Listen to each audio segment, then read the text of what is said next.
Je ne sais pas si vous êtes au courant du syndrome du créateur de contenu. Le syndrome du créateur de contenu, c'est quoi? C'est simplement, ou on pourrait dire aussi le syndrome de la vidéo.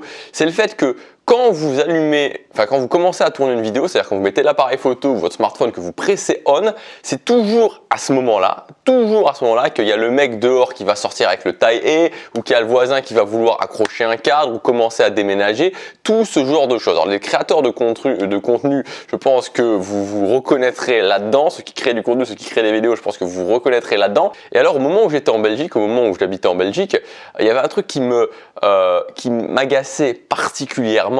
Mais alors vraiment particulièrement, c'était les mecs qui venaient ramasser les vieux fers. Alors en soi, je m'en fous qu'ils viennent ramasser les vieux fers, les machines à laver, vous savez, les vieux fers usagés. J'en ai rien à faire, mais c'est qu'ils passaient avec une sorte, avec vraiment un parlophone. Je ramasse vieux fer, vieille machine à laver. Alors ils passaient, mais dans tout le quartier, ils tournaient pendant une demi-heure. C'était vraiment infernal pour tourner les vidéos. Et alors, je vous le donne en mille. Ici, je suis à Séoul, en plein cœur, en plein centre de Séoul, au 20e étage d'un immeuble, et tous les jours, à 10 000 km de la France et de la Belgique, tous les jours, il y a un mec qui passe et qui ramasse les vieux fers ici aussi. C'est incroyable. Alors pour ceux, évidemment, ils parlent en coréen, mais bon, ils parlent avec un parlophone extrêmement fort, parce qu'au 20e étage, je l'entends. Et comment je sais, pour ceux qui se demanderaient que c'est les vieux fers, simplement j'ai regardé et je vois le mec qui passe et qui ramasse les vieux fers. Voilà, donc ça me poursuit, ce truc de vieux fers. Je ne sais pas si j'habite ailleurs, s'il y en aurait toujours. Voilà, alors aujourd'hui, juste pour l'anecdote, pour démarrer, j'avais envie de commencer comme ça. Aujourd'hui, on va parler d'un sujet vraiment très différent. J'en ai absolument jamais parlé sur cette chaîne. C'est une méthode que j'ai mis en place, quelque chose que j'ai commencé à faire l'année dernière, il y a un petit peu plus d'un an maintenant. Et c'est au sujet des objectifs court terme. Alors les objectifs, vous savez, c'est le lien vers une vision. Les objectifs, ça peut être très varié, on va dire qu'on va prendre les objectifs qu'on peut avoir de façon assez classique. Ça peut être le fait de trouver un copain, trouver une copine, ça peut être le fait de gagner 1 000 € par mois en créant du contenu, ça peut être le fait de perdre du poids, de se sentir plus à l'aise dans son corps et donc de perdre du poids par exemple. Donc tout ça, c'est des objectifs qu'on peut avoir. Et au final, qu'est-ce qui est le cœur en fait de l'atteinte de ces objectifs? Ça tient en un mot, c'est le mot résultat. C'est-à-dire que si j'ai des résultats, si je vois que sur le chemin j'ai des résultats, forcément je vais continuer. Alors comprenez-moi bien, parce qu'on en a parlé, beaucoup sur cette chaîne du fait qu'il fallait aimer le processus, du fait qu'il fallait avant tout être régulier, du fait qu'il fallait valider qu'on le faisait avant le fait d'avoir des résultats. Effectivement, même si je parle notamment dans les formations sur les habitudes qu'il faut absolument impérativement tout le temps mesurer ses résultats et qu'on peut avoir différentes formes de progression. Bon bref, je vais pas m'étendre là-dessus. Le résultat est quelque chose d'essentiel. Il faut pas confondre le fait de pleurer parce qu'après 3 jours qu'on a commencé une activité, on n'a pas de résultat, et le fait au bout de 6 mois, au bout d'1 an, de toujours avoir aucun résultat, et là ça pose un gros problème. Si j'ai des résultats, forcément je vais plus avoir envie de continuer, je vais gagner de la confiance. À l'inverse, quand j'ai pas de résultats, quand je n'arrive pas à avoir des résultats par rapport à un objectif, c'est là que les problèmes vont commencer, c'est là que je vais commencer, c'est un petit peu la voie, le début de la voie, le début de la route vers un éventuel abandon. Quand après des semaines et des semaines, parfois même avant, j'ai pas du tout de résultats, et encore plus si je les mesure pas, si je sais pas du tout si j'avance ou si j'avance pas, forcément, à un moment ou à un autre, j'abandonne. Alors que quand j'ai des résultats, naturellement, je vais avoir envie de continuer. C'est-à-dire que les objectifs que je vous ai cités, si je veux trouver une copine, que je commence à avoir plusieurs rendez-vous avec des filles différentes, je me dis ok, voilà, je vois que je progresse. Si je veux gagner 1 000 € par mois avec la création de contenu, je commence à générer 100, 200, 300 € par mois. Forcément, je vois qu'il y a une progression, donc je vais continuer. Si je veux perdre du poids et que je vois qu'après 2 semaines, 3 semaines, j'ai pris des photos et que je vois sur ces photos il y a un changement clair au niveau de mon corps, là aussi forcément je vais gagner de la confiance et je vais continuer. Donc le résultat est un élément central. Comme je vous disais, je voudrais vous parler aujourd'hui d'objectifs court terme et d'une méthode que j'ai mis en place et que j'ai appelée en fait la méthode du rush. La méthode du rush, c'est quoi? C'est comme son nom l'indique, de faire un rush sur un objectif. Ça peut être différents types d'objectifs pour réussir soit à atteindre l'objectif, parce que sur certains types d'objectifs, ça peut fonctionner, c'est-à-dire que vous pouvez vous fixer un objectif court terme. Donc court terme, c'est sur 6 semaines et vous pouvez atteindre cet objectif en 6 semaines, ou alors de réussir à tout simplement, pour les objectifs qui vont continuer, c'est-à-dire les objectifs qui continueront après la période de rush, ça peut permettre d'avoir plus de résultats ou de passer un plateau. L'image que j'ai trouvée, alors c'est peut-être pas une image très heureuse, mais très heureuse, ça n'a pas grand-chose à voir au final avec l'atteinte d'objectifs. ou d'une façon très éloignée, mais il faut imaginer que vous soyez en train de fourrer. Si vous fourrez dans la terre, imaginez que vous soyez en train de fourrer dans la terre, vous voulez creuser un trou de 200 mètres dans la terre, et ce qui va se passer, c'est que dans la terre, sur notre planète, il y a des couches qui sont plus ou moins dures. Et à certains moments, vous allez commencer à fourrer, vous allez vous dire ok, je commence à fourrer 1 heure par jour, et puis vous allez progresser, et à un moment donné, ça va bloquer. Peut-être parce qu'à un moment donné, vous allez vous retrouver avec 20 mètres ou 30 mètres d'une roche qui va être extrêmement dure, extrêmement compliquée à passer, ça va vous demander beaucoup plus de temps, beaucoup plus d'efforts. Et peut-être que si vous continuez sur du 1 heure par jour, vous allez au bout d'un moment voir que ça ne fonctionne pas, ça ne progresse pas, vous ne progressez pas, vous ne progressez pas, vous ne progressez pas, et donc au final abandonner. Alors que si vous dites ok, je sais qu'à ce moment-là, c'est un plateau, c'est une période difficile, et je vais augmenter mes efforts, je vais augmenter le temps que j'y passe, je vais faire une période de rush, vous allez pouvoir sur un temps plus réduit réussir à passer cette période, ce moment où il y a de la roche vraiment très dure, aller au-delà, et ensuite quand vous reprenez vos 1 heure par jour, quand vous êtes passé au-delà de ça, tout simplement continuer comme vous le faisiez avant. Donc c'est vraiment l'idée de réussir à passer un plateau, c'est vraiment l'idée de réussir à passer, quand c'est difficile, d'intensifier l'effort justement au moment où c'est difficile. Alors je précise, ces périodes de rush ne remplacent pas tout ce qu'on voit habituellement, ça ne remplace pas la structure, ça ne remplace pas tout ça, le fait de mettre en place des habitudes. Mais à certains moments, ça permet d'intensifier l'effort pour justement avoir plus de résultats, pour passer un plateau. Donc je vais vous donner un exemple très simple, un exemple très concret de ce que je vais m'appliquer à moi-même sur cette année. Vous savez que vous savez peut-être pas, tout dépend si vous suivez régulièrement mes vidéos ou pas. Mais si vous suivez régulièrement mes vidéos, vous savez que j'apprends le coréen. Voilà, je suis en train d'apprendre le coréen. Actuellement, je travaille 1h30 de coréen par jour. Mon objectif, c'est à la fin de l'année de pouvoir, je dirais pas d'être courant en coréen parce que ça me semble compliqué, mais en tout cas, courant, tout dépend de ce qu'on appelle courant, mais je dirais c'est d'être au niveau où je suis capable d'avoir des conversations simples, assez simples, avec des gens, voilà, avec des Coréens. Je sais qu'en faisant 1h30 par jour, ça ne sera pas suffisant. Voilà, je sais qu'en faisant 1h30 par jour, ça ne sera pas suffisant pour y arriver. Très clairement, ça ne sera pas suffisant.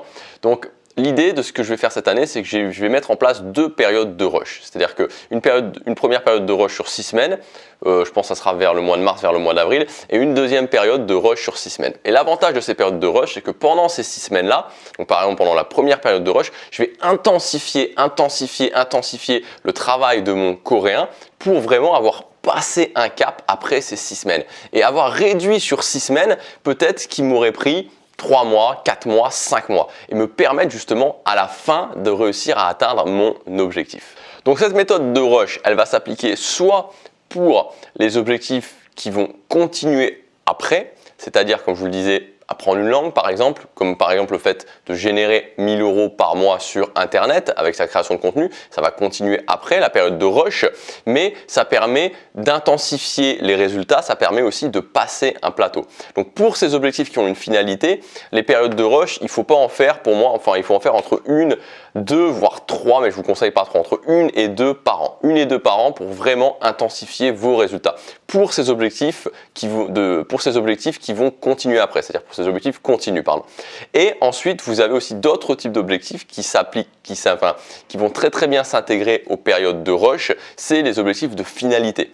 Un objectif de finalité, qu'est-ce que ça peut être? Ça peut être le fait de trouver une copine, ça peut être le fait de passer le permis de conduire. Par exemple, passer le permis de conduire, c'est un truc qu'on n'a pas forcément envie de faire. Ok, je fais une période de rush, notamment pour tout ce qui est l'aspect théorique, le code, et voilà. Et après, je réussis à avoir ça. Pour trouver une copine, c'est pareil. C'est-à-dire trouver une copine, je fais une période de rush sur 6 semaines, et après, voilà, c'est fait. Je peux avoir réussi mon objectif en appliquant ça. Aujourd'hui, donc, je vous présente ma nouvelle formation qui s'appelle Objectif court terme, le plan choc pour atteindre un objectif en 6 semaines.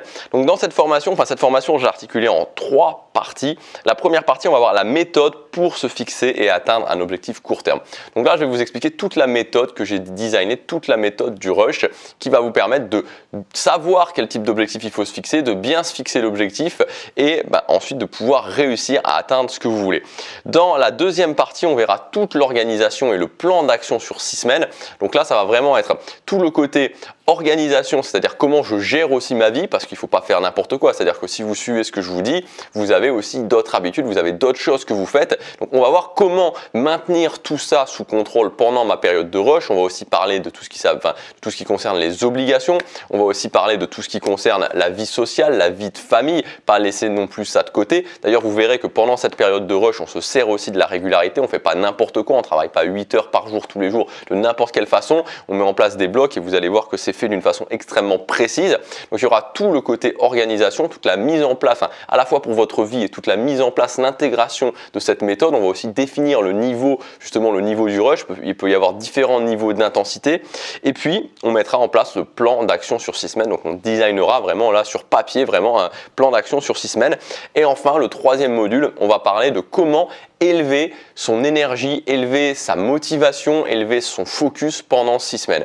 Donc je vous donnerai un système précis à mettre en place qui va être un système en gros de rituels, système de différents rituels à faire à différents moments de la journée. Donc ce sera le matin, le soir, ça sera aussi avant les moments de travail, avant les moments justement de bloc où vous allez travailler pour votre objectif. Donc on verra comment mettre ça en place, parce qu'on sait que cette période de rush va être intense, ces 6 semaines vont être intenses. Donc comment tenir la distance sur ces 6 semaines, c'est pour ça, dans ce but, que ce module numéro 3 a été designé. Donc dans le détail, je vais prendre mon ordinateur parce que cette fois-ci, je n'ai pas recopié, c'est sur mon Mac.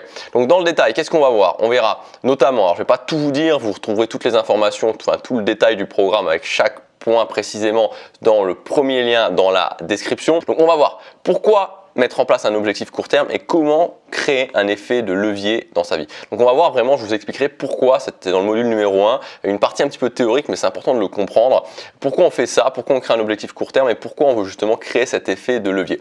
On verra ensuite comment déterminer si votre but est adaptable ou pas à une période de rush. Parce que ces périodes de rush ne s'adaptent pas à tous les objectifs. Il y a certains types d'objectifs qui ne sont pas adaptables pour ces rushs. Donc on verra quel type d'objectif là où je vous dis oui, vous pouvez faire des rushs et quel type d'objectif là je vous dis non, pour moi c'est pas intéressant de faire des rushs. On verra ensuite ma méthode pour mettre en place un plan d'action suffisamment intense mais qui reste réalisable. Le piège avec ces méthodes de rush, c'est de se dire ok, je rush, c'est un rush, donc c'est parti. Vous savez, c'est un petit peu le syndrome des étudiants aux examens qui disent je vais tout faire pendant une période de rush, je vais travailler 8 heures, 9 heures, 10 heures par jour et au final on fait rien du tout.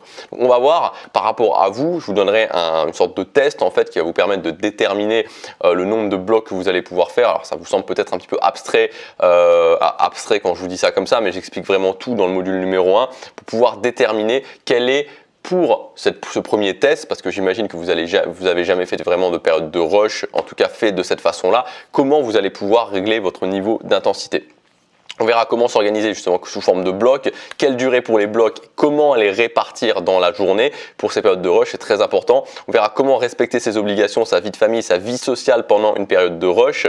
On verra la structure exacte de journée à recopier que moi j'utilise pendant les périodes de rush. On verra ce que j'appelle l'énergie immédiate, mon plan de renouvellement d'énergie à faire chaque matin. Donc vous en avez pour environ 15 minutes chaque matin. Alors c'est pas forcément qu'il faut se lever plus tôt, mais voilà, c'est vraiment quelque chose que je vous demande de faire tous les matins pendant cette période de rush. C'est différent, alors je précise, c'est différent de routines matinales. Des routines matinales, c'est pas tout à fait la même chose. Là, on travaille vraiment sur un autre aspect, beaucoup plus sur l'énergie.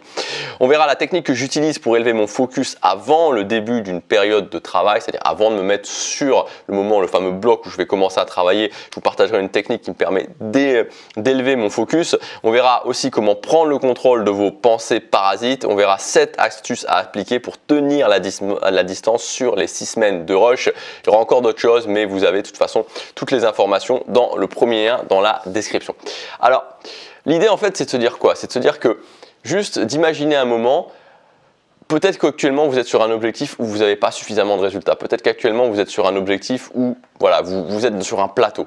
Vous pouvez en faisant ça aller au-delà de ça. Vous pouvez vous dire ok, je prends 6 semaines et je vais au-delà de ça. Et c'est la même chose.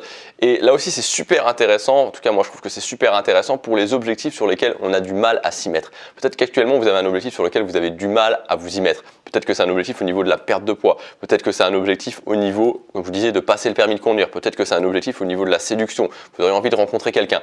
Et ce que je trouve très intéressant avec les périodes de rush pour ce type d'objectifs qui ont une finalité, c'est-à-dire c'est des objectifs qui vont s'arrêter s'arrêter. C'est-à-dire qu'à un moment donné, voilà, vous allez avoir passé le permis, vous n'allez pas continuer à passer le permis. À un moment donné, vous allez arriver au poids que vous voulez, vous n'allez pas continuer à perdre du poids. À un moment donné, vous allez arriver, c'est-à-dire c'est un petit peu, c'est vraiment le principe, bon, je rentre pas dans le détail, mais des périodes de sèche en musculation qui sont intenses, c'est vraiment le principe de ces périodes de rush. Et vous n'allez pas, voilà, une fois que vous allez avoir une copine, vous allez avoir une copine et puis voilà, ça va s'arrêter. C'est-à-dire que tant que votre relation continue, vous allez rester avec cette copine-là. Donc toutes ces choses-là, tous ces objectifs sur lesquels on peut avoir du mal vraiment à s'y mettre, c'est vraiment des objectifs qui s'adaptent super bien à des périodes de rush parce que vous le faites, vous prenez 6 semaines, une durée relativement courte, c'est un petit peu plus d'un mois, c'est-à-dire que c'est entre 1 mois et 1 mois et demi.